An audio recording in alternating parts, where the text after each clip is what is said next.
Good evening, ladies and gentlemen, and welcome to this week's episode of the BigFooty Bombercast. And geez, the old saying is a week is a long time in football. And for Essendon fans everywhere, I don't think there's ever been a longer week other than perhaps the dark days of the saga. I am joined, as always, by the Grizz. And Grizz, do you think it's a fair call for me to say that this has been one of the longest weeks in football for an Essendon fan after the high of beating Hawthorn last week to the absolute low that we saw on Saturday night? Yeah, well, it probably has been, and I imagine this week will feel a whole lot longer as we just sort of sit in it. But now that you say that, is this sort of the lowest point since a saga? It would have to be in the top 5 games that I would just sit there and go, what are we doing since that point? But yeah, it was not much to write home about, unfortunately, on the weekend. Absolutely right. It's look, the thing is, we've talked about it ad nauseum on this podcast time and time again, and we'll say it again. There was no defensive effort. There was no transitional defense. The tackling pressure was non-existent. The ball movement was pathetic. I still stand by a truck. I still say that the problem is not Ben Rutten. I know there's a lot of heat on him at the moment, but the reality is the players are pathetic, and Ben Rutten is not telling them to go out and lay the second least amount of tackles ever laid in an AFL game. Anybody who thinks that's his game plan has absolute rocks in their head. And yes, I understand that maybe the argument could be made he's lost the players and therefore he is the problem. But I don't agree with that, because Essendon players do have a very long history, ever since Kevin Sheedy left, of the tail wagging the dog, not the other way around. At some point, the club has to get the players to fall into line. They have to back a coach in. They didn't do it with Knights. Hurd and Thompson had their time. Worsfold struggled to get the players. Now Rutten. At some point, the club just has to draw a line and say, you know what? If the players have issues, it's on the players to fix it themselves. We're not going to keep sacking coaches just to make them happy. I'm in the same boat, RE Truck. I think it's almost impossible to grade him at the moment. Like you said, so this is the guy, right, that engineered the defence that led Richmond to be arguably the best defensive team of the last 30 years in 2017 and 2018. Like, this guy knows what he's doing. And you can't tell me that between 2018 and now, he's lost all tactical nous in terms of teaching a team defence. Like, it just doesn't work. And the basics of what his team defence is, which is pressuring, getting numbers to the ball, putting them under heat and winning it back and ramming it back down their throats. That's what, team defense is based on. And we're just not doing any of that. And I think it goes to a bigger point of, I don't think we've defended well and consistently as a team since, 04, 05 maybe? And at what point, like, since Sheedy, this would be coach 7? I mean, you got Knights, you got Hurd, Thompson, Hurd, Bomber, back to Hurd, Matthew Egan as a fill-in, John Worsfold, and now Truck. What's this? Coach 6 or 7 since Sheedy. Yeah, and we're sitting here throw in Simon Goodwin as well. He did take us to that game, of course.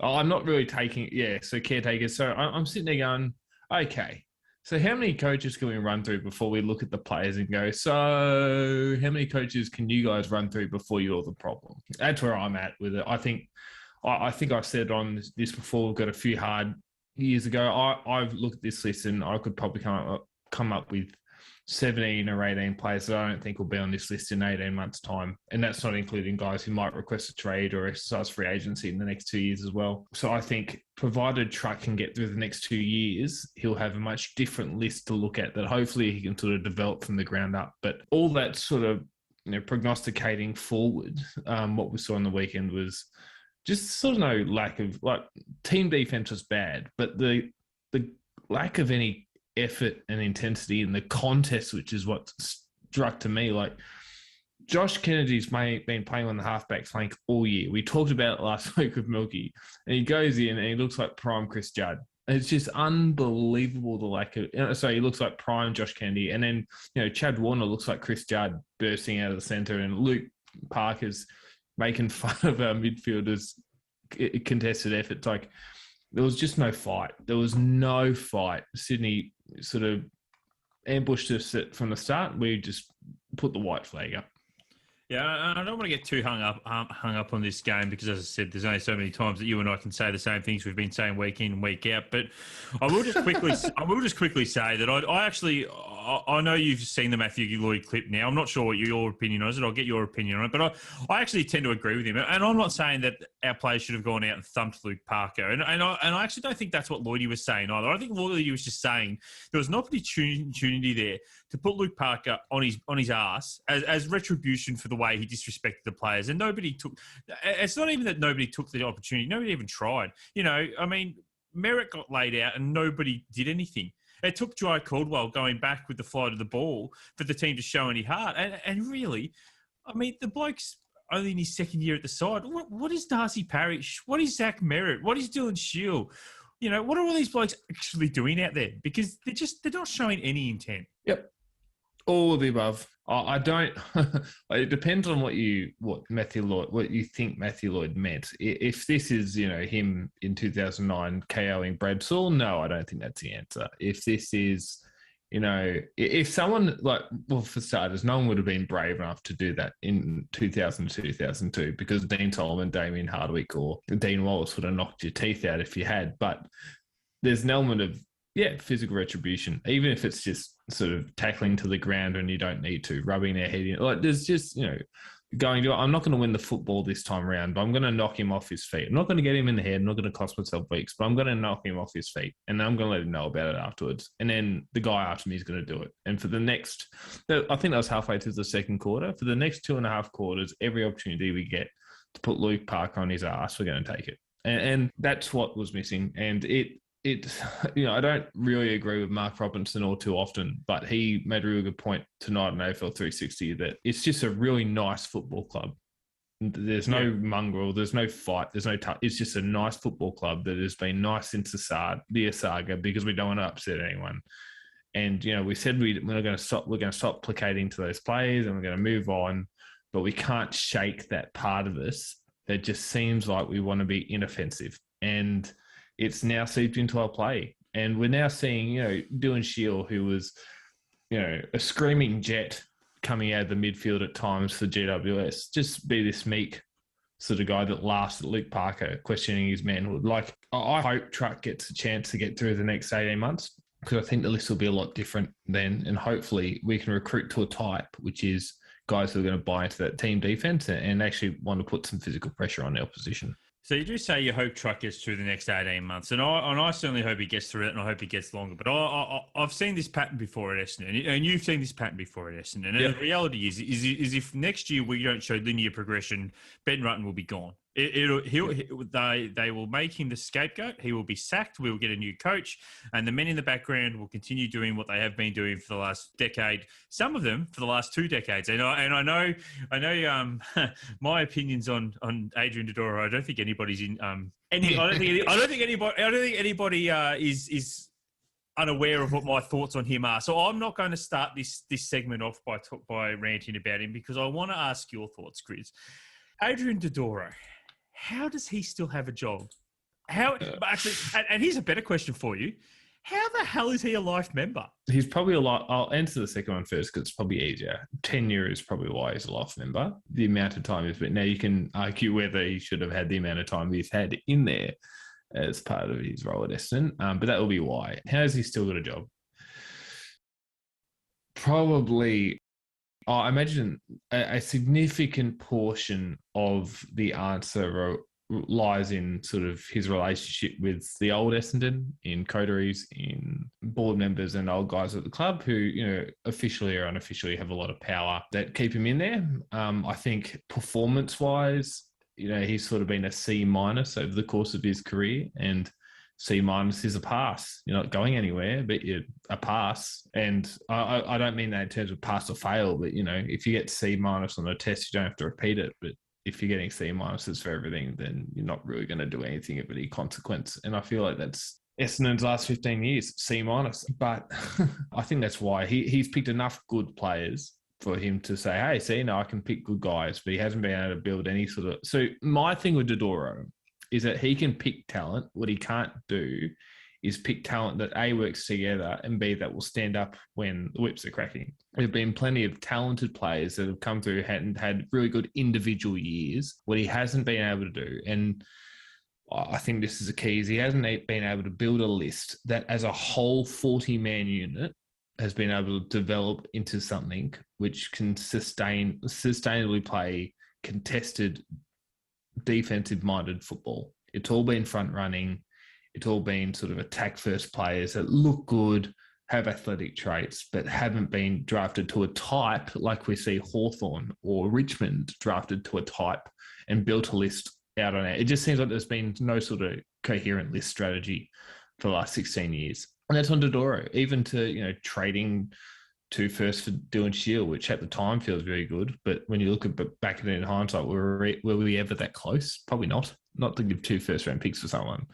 And what did we do with the Ryder picks? We traded for Adam Cooney, who was in the last sort of, stages of rheumatoid arthritis. Like, my take on Dodoro is he can pick talent, but he can't build a list. And he's gotten to this far. He's had tenure because of his relationships, not because of his performance. And of course, our biggest problem is that one of his biggest fans we've since rehired and put back on the board in Kevin Sheedy. And I know right now there'll be people screaming at us that Dodoro didn't want Dylan Shield. He didn't want Shield. He didn't do the deal and all. Because I've heard all that. But the thing is, I've heard all that before about Adrian. And it's always someone else's fault. Exactly. Yeah. When something goes wrong, it's never Adrian's fault. But when a Cale Hooker or a Michael Hurley or even a Jake Carlisle, as said, when a player comes good, oh yeah, he picked him. But when they go bad, it's never his fault.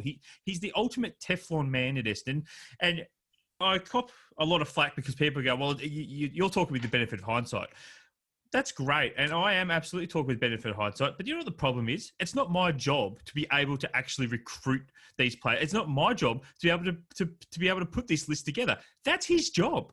So, okay, we can criticize him with the benefit of hindsight, and it might be a little bit unharsh. But at the end of the day, big deal. That's his job. His job is to build the list. And as you said, he just hasn't done it. He's picked a good player here or there. But I actually still think, if you look at it right, our best midfield in the last, probably decade and a half is Joe Watson.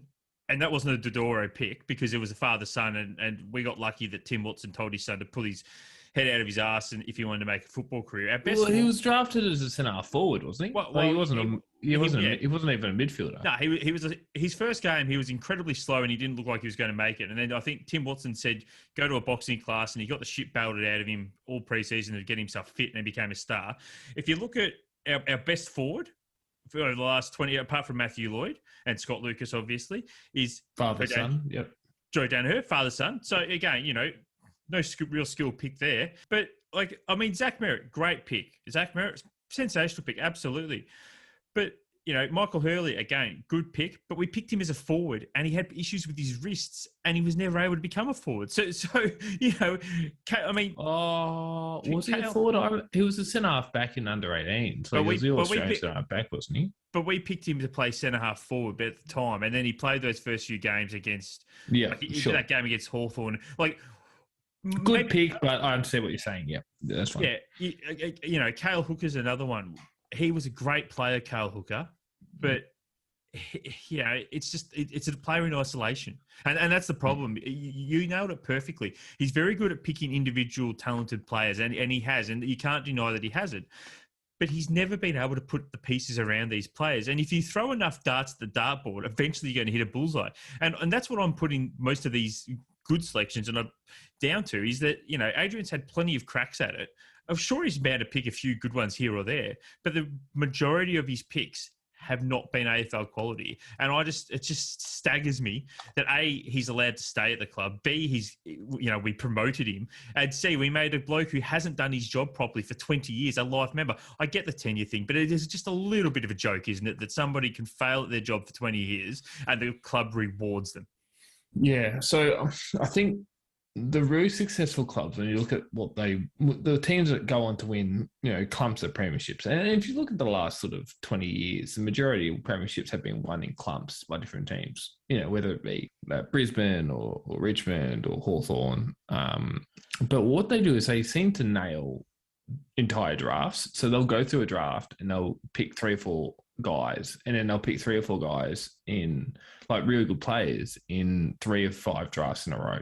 Right? So all of a sudden you've got this big nucleus of 9 or 10 guys who are all developing together, all drafted to a type who all, are sort of developing together. Whereas if you look at our list, it's sort of we get maybe one, maybe two good players per draft, and it's just no way to sustainably do it. And I think we've never fully bottomed out, which doesn't help either, except for probably now. But the thing for me is, I know there are a couple of people saying, well, if it wasn't for Asada, well, Asada happened. So throw that away. So was our list in 2012 to 14 a potentially contending list? We'll never know. And to be honest, I think we're one or two good players away from that anyway, to be honest. So I think in terms of the promotion, it's interesting now. I know Law, one of the other mods on the board, has pointed out that he's been promoted, but now Robert Forster Knight's doing the drafting, and Robert and Josh Marnie's doing more of the sort of trade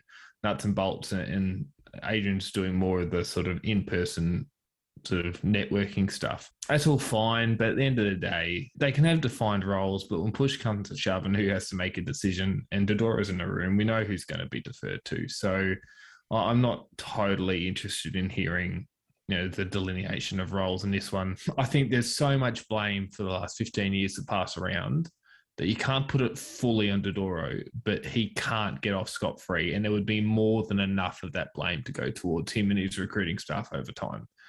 And with the Zach Merritt thing, that was a Merv Keen pick anyway, wasn't it? Merv Keen told him pick it. Dodoro wanted Billy Hartung, but that's a completely different sort of story, I suppose. Yeah, I mean, I give him the Merritt pick because if I'm gonna slam him for his misses, I can't very well turn around. Yeah. That's sort of the opposite of what I'm saying that his supporters doing that. Every time something goes wrong, it's someone else's fault, but every time something goes right, it's his. And the thing is, you're right in that it's not all on him. And I'm not for a second saying that, if he hadn't been there, we would have been a successful club, because Asada happened and it had nothing to do with him. And that is not his fault at all. And I appreciate that. And you appreciate that. But as you said, Asada did happen. We did lose the picks, but we didn't really lose a great deal in the list. Well, 2016 was a disaster, obviously, because of what happened, but we still managed to retain most of the band players when they came back. Okay. Yeah. Some of them old. But that 20, I'm with you. I don't think that was ever going to win a flag. That might have won a couple of finals, but it wasn't going to win a flag. And that's what his job is. His job is to build a flag list, not a list that gets us into the 8. And it's just infuriating to me that he's still doing it. But yeah, my hot take is that we went the wrong direction when we re-signed all those players. So I think we re-signed 9 of the 10 of them that were available to come back. Yeah. I think we should have probably re-signed 2 or 3 and let the rest go. I think I would have signed Hurley because he was an Australian centre half back, and you can never, you don't give up all Australian centre half backs at the time. I would have brought back Joe because he was captain. I would have brought Hep because he was captain and waiting, and then the rest of them, I would have just about gone, you know what? We just need a clean break, and we need to hit the draft for a few. We needed to reset 2016, 2017, 2018, because if we'd done that, we would have been competing now. Heppel and Hurley would have been, early 30s. Merritt and Parrish would be, the sort of senior members of that core. I think we missed a trick. They're so desperate to get back to relevancy so quickly after Asada that we missed a trick there. And we actually had the perfect inbuilt excuse to bottom out, which we hadn't done at that point since the early 90s. And we still haven't done until now. I don't know if I say sincerely. I mean, we did bottom out in 06 in Sheedy's. Oh, but not by design. I'm talking about after 17 onwards. So instead of signing all 9 of those guys to come back in 2017, I would have maybe re-signed those 3 and then moved on. Because remember, Ryder had already gone. Hibbard, Melksham, all those guys had already gone. No, well, Hibbard was the 9th. It was the 10th. He was the 10th that didn't sign. Yeah, but we traded him, wasn't he? Yeah, but we tried to get him to come back, and actually I'd add him as one of the players we should have tried to get to come back, because he had the hardness and the leadership in the back line that I think we still sorely missed down there. Oh, here nor there, but I think we're both in agreement that if Dodoro was to move on, neither of us would be shedding a tear. But no, and I will just say I do agree with you that I think we missed the trick. I understand why we took the players back. I think we sort of had to as an obligation, but I do think we were chasing that success that we thought we should have got with that group. And as you and I have both said, I don't think we actually ever were in line for that group. But let's move on from Adrian, because I could spend a lot more time ranting about, and probably unfairly too. Look, and I get that I'm just putting it out there. I know I'm one of his biggest detractors. So, it's hard for me to say positive things about him, and so people probably do get sick of me talking about him. I just find it baffling that we've tried so many different medical staff, coaches, everything, and yet he's just stayed at the club. Yeah. But you do want to raise a new topic tonight, Grizz, and we are sort of not touching on the current Essendon Football Club with this one because it's a little bit depressing, and our poor old listeners are probably sick of hearing us talk about them. Yeah, so I thought to break up the podcast for the next few weeks, we should do what's called a sliding door segment. Now, when I say sliding doors, I don't mean a Damien Barrett if-then, which isn't even sliding doors. It's just sort of random statements he puts in an article because he can't be bothered writing out in paragraph. But I thought essentially we'll take sort of critical junctures of the last 15 to 20 years of Essendon's history and ask the question, what if this one event different happened? So, to put the Marvel thing, if, that piece of the timeline hadn't occurred how it did, what would change? And so the question I want to ask you today is, what happened if Matthew Lloyd doesn't tear his hamstring in round 3, 2006. So for the record, so the reason I want to talk about this is, so in round 3, 2006, Matthew Lloyd had kicked 12 goals in just over 2.5 games. He was in rich form. He was in line for roughly 88 to 96 goals in the season. Would have been, he would have been clearly got to 1,000 by the end of his career. But instead, he tears his hamstring. We get a couple of other injuries, and all of a sudden, instead of being sort of mid-table-ish, we end up at the bottom of the ladder. And, Kevin Sheedy all of a sudden is under a ton of pressure. Do you remember that season at all, Bonds? I do, for a number of reasons. The first one, it was the first time that I think I sort of realised that Essendon weren't just going to stay up because they were Essendon. I think it's sort of the realisation that Hawthorn fans are probably having at the moment, that they're not just going to stay up because they're Hawthorn. So it was probably, 2005, we went 8-12 and it wasn't great, but there was still always that feeling in 2005 that we'd be okay. We were just having we'll have the idea, we'd reset, we'd get some players and we'd come back. And then 2006, when we beat Sydney round 1, we were up at about, I think Lloydie even might have had his career high possessions in that game. From memory. He kicked 6 goals in the first quarter against Sydney in round 1. Yeah, it was just unbelievable. And that's against Leo Barry, who was an All-Australian fullback at the time. Yeah, and I think he actually might have even led the disposals that night, because it wasn't just his goal kicking. I still remember they were talking about, because it was his first year as captain. Yeah, that's right. And it wasn't, he wasn't just kicking goals. He was doing it all, basically. And we beat Sydney, who of course were the reigning premiers, and we beat them relatively comfortably. It was about 5 goals in the end. Yeah. And they never really headed us. So it was sort of like, well, are we back? Have we spent our 1 year in the mid part of the bottom 8, and are we just going to fire back? And then obviously, Lloydie, I still remember my old man wasn't actually at home at the time, and I rang him to tell him that Lloyd had gone off for the hamstring, and I remember him saying to me, "Geez, I hope it's only a couple of weeks because we really need him." And then of course, we unfortunately, he tore the bone and that was it. Yeah, so it was this super rare hamstring injury where he dived for a mark, got a bit of a shove, and tore the tendon off the bone. Now, why this I find interesting, Bonta, is I'm a very weird person. I've run all these hypotheticals through my head. The previous season, as you said, we went, I think it was 8-14. The following season, 2007, we went 10-12. So let's just imagine, for example, Matthew Lloyd doesn't do his hamstring in 2006. He goes on, he kicks 90 goals, but we're not that great a team and we win 10 games. Do you know where 10 wins would put us on the ladder that season? It would put us 10th on the ladder, or good enough for pick 7 in the national draft. Who goes at pick 7 in the 2006 national draft, Bonta? Oh, mate, I know this one because I was screaming for us to take him at pick 2. This was BigFooty was still at its infancy in those days, and I was screaming for us to take him at pick 2. Him being Joel Selwood, and the reason why,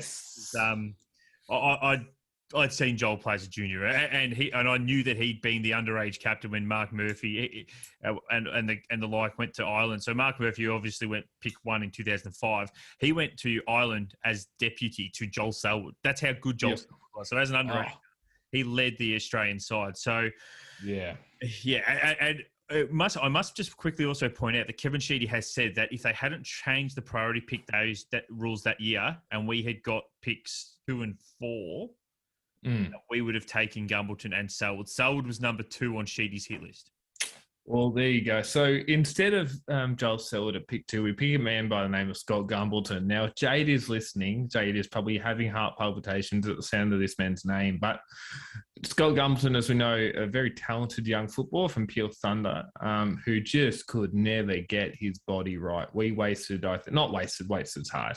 We spent, I think it was 7 years, 9 years trying to get this man's body right and just never got it.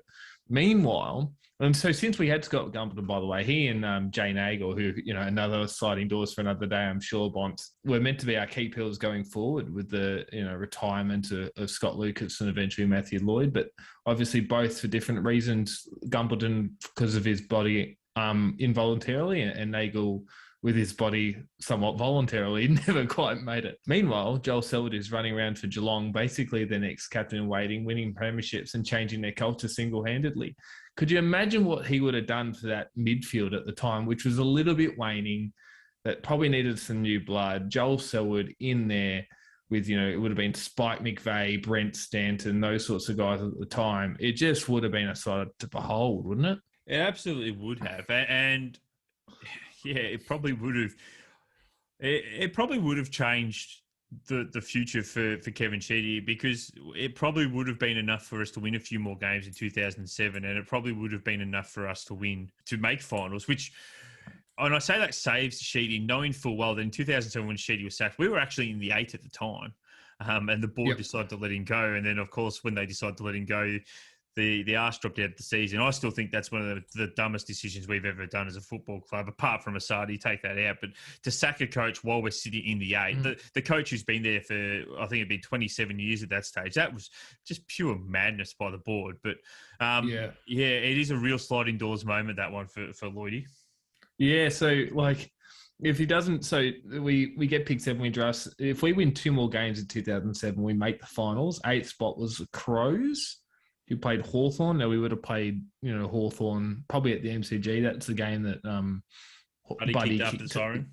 Kicked 8 against Adelaide, I think. Yeah, sorry, it wasn't after the siren. It was with a couple of minutes to go. He kicked that amazing goal from the boundary line at Marvel. Yeah, but I just think about, if we have Joel Selwood, so we talk about this leadership vacuum that we have at the moment, you don't get that with Joel Selwood. And, who knows, is Kevin Sheedy, if Kevin Sheedy's not in trouble in 2007, we don't sack him, we don't get Matthew Knights, right? If Matthew Knights isn't under immediate pressure, we don't get hurt. And then it fundamentally changes what the last 15 years looks like for the Essendon Football Club. I'm not saying if Matthew doesn't tear his hamstring, but if you follow that links, those chain links along the line, I sit there and go, if Lloyd doesn't get tear his hamstring, we get pick 7 and pick Selwood instead, because Gumbleton's probably gone by that point. She doesn't get sacked. Maybe we're a bit better as a team. Selwood changes our culture. It's a completely, he wouldn't change it single-handedly as a 19-year-old, but with guys like Hurd and Fletcher and McVeigh still around the club, it wouldn't have soured the way it did, I reckon. Is that fair to say, do you reckon? Yeah, I think that's a fair point to raise. I think the other thing to remember about that is it's 2007. So, we play Hawthorn at the Gene elimination final. They probably do touch us up because they had given us a bath a couple of times earlier in that year. So we're not saying that obviously we win the flag or anything like that. But they probably don't have that same close, buddy moment where buddy becomes buddy, because the pressure's not there. So pressure makes diamonds, and I think the pressure in that game really turned Buddy into the star he was. Now, he still would have been a very good player because he's just athletically unbelievable, but maybe 2008 doesn't turn out for Buddy the way it does because he doesn't go into the game as chock full of confidence because he hasn't just basically won a final off his own boot. The other thing to keep in mind is, as I was just saying, Lloydie in 2006 in that game against Sydney was doing what is affectionately known as the Richo role for a key position forward on the wing for large parts of that game after dominating the first quarter of full forward. He rips his hamstring off the bone. He can't move as well as he was. If you watch the 2009 Anzac Day game and you watch after after Zaharakis kicks that goal and Lloydie's running down the other end for full, he looks shot. He's not moving well. So even if Sheedy does go and even if Knights does get hired, there's also that very real chance that his aversion to playing the Richo role, because he has admitted that was his problem. Knights put Jay Nagle at full forward, and Lloyd knew he couldn't play up the ground anymore. So he knew that was a bad idea, and that's why he quit, because he knew his body couldn't do it. But if he doesn't tear his hamstring off the bone and his body can do it, then that changes things too, doesn't it? Because all of a sudden, the Richo role's able to be done by Lloyd. Probably not the same vein as when Richo did it, but he's still able to contribute. He's still able to go up the ground. And all of a sudden, you don't have this big gap between Knights and the senior players, because Knights hasn't essentially ended the career of one of the greatest full forwards to ever play for Essendon. Yeah. And the other thing to note is, like, Lloyd retired at like 30, 31. Yeah, absolutely. And so he retired really early. If he doesn't tear his hamstring tendon off the bone, is he... Like he might have, in 2006 he would have been 28. Like he might have 3-4 years left of his prime. Like he might be at 1,100 goals at this point. Does that make sense? So if you you put 70 on for the rest of 2006 season, he's at 1,000.